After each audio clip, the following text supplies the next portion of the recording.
Hello students. Today in this video we will discuss two articles of rise of nationalism in Europe. It is our second lecture. The first article is the French revolutionaries and the idea of nation state, and second is the provisions of Civil Code of 1804 or the Napoleonic Code. So in first article, the French revolutionaries and the idea of the nation state.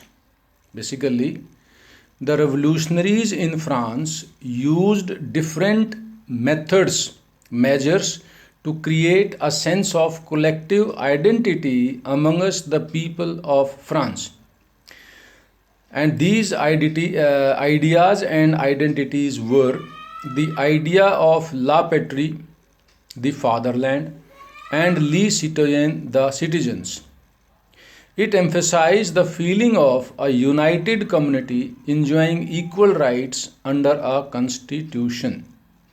La patrie, the fatherland, in French term, the fatherland, meaning the land on which people are living in the country belongs to their forefathers. So outside rulers have no right to rule over it and they have to go. Secondly, citoyen in French term meaning the citizens. With this term, they emphasized over the true power is in the hands of citizens of France. Second symbol they used was a new French flag, the tricolor flag. New French flag, the tricolor flag. A new French flag was designed and chosen to replace the old flag of the kings, that is the former royal standard. Third was the Estate General was elected by the body of active citizens, that is the third estate, and later on they renamed this Estate General as the National Assembly. Fourth point in this article is centralized administrations were followed and rule of law was imposed for all citizens in the French territory. Centralized administration, whatever all administrative units, they were central and they all were same in the entire France. And rule of law means that everyone will be treated equally before the law. Doesn't matter whatever is the authority or the status of the person. Next point, internal taxes on trade and balance of taxes were abolished and uniform system of weights and measures were adopted. In France, many kinds of taxes and toll barriers, custom duties were imposed, and it was imposed on taxes on trade. So they were balanced on the traders, so they all were abolished, and weights and measures were adopted uniformly throughout the France. If we take the example of cloth in France was measured in different lengths, although at the time the unit of measuring cloth length was ELL, and it was measured in different lengths. Somewhere it was 56 centimeter, somewhere it was 50 centimeter, somewhere it was 53 centimeter. So it was a very cumbersome system to calculate the length. Similar was the weights, but the revolutionaries in France used it as a uniform system of weight and measures. And the last point in this was French language was chosen as the common language and other local languages were discarded. French was spoken and written in Paris. So French became the common language of the nation. And when all these news spread all over France, then the students and other middle class educated people started making Jacobin clubs. So this was about French revolutionaries and the idea of the nation state. Next is the provisions of Civil Code of 1804 or the Napoleonic Code. Why it is called Civil Code of 1804 and why it is called Napoleonic Code? As you know and you have studied in junior classes, in 9th class especially, that Napoleon became the king of France in 1804 after dismantling or disbanding the Directory rule, as he was one of the director of the Directory rule. So in 1804 he crowned himself as the emperor of the France. So it is known as, and then he introduced some laws, some rules, some policies. He disbanded some old rules and policies which were imposed by other monarchs, earlier monarchs, like Louis family, Bourbon dynasty, etc.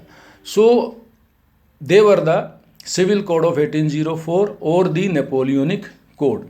According to these laws, according to these codes, the provisions, number one, Civil Code of 1804 did away all the changes based on birth. All privileges, all authority which were given to the people based on birth, it was changed. And he established equality before the law and secured right to property.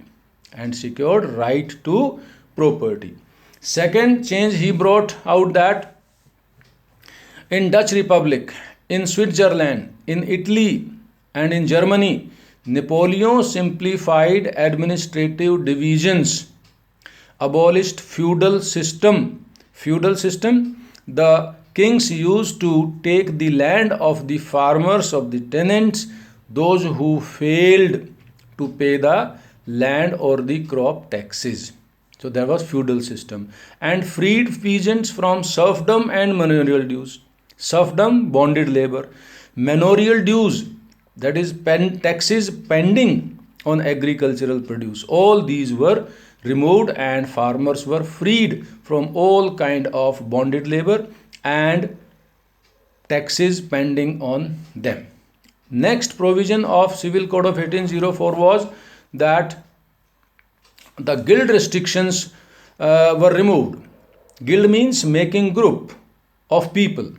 That before that people were not allowed. Before 1804, people in France were not allowed to gather at one place, to make any kind of group, to make any kind of association, political, social, or any other basis. And transportation and communication systems were improved. Transportation, railways were improved.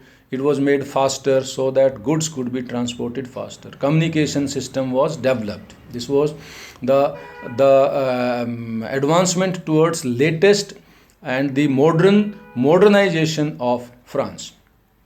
And last to this is peasants, artisans, workers, and new business class enjoyed this newfound freedom.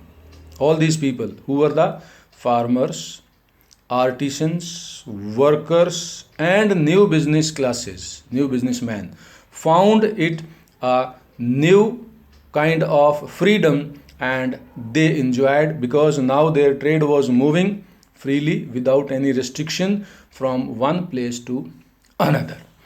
Not only this, when the Civil Code of 1804 was exported to the territories conquered by Napoleon other than France, like Holland, Switzerland, Brussels, etc. In these territories, Civil Code of 1804 were welcomed in the beginning, but later on they become hostile. They become very angry against this. Why? Because increased taxes. In those territories, Napoleon increased the taxes because Napoleon wanted to conquer Europe and to conquer a complete continent. Large amount of money is needed. Forced conscription. Soldiers were recruited forcibly into the Napoleon army to fight and win the other territories of Europe, especially Russia. And all these were outweigh the advantages of administrative changes, and they all these came as a part of administrative changes. So the people in these areas were against the civil code of 1804, or they were this is called reaction against the Napoleonic code or the civil code of 1804. Thank you very much. I hope you have enjoyed this video, understood, and furthermore we'll continue. Have a nice day. Thank you very much.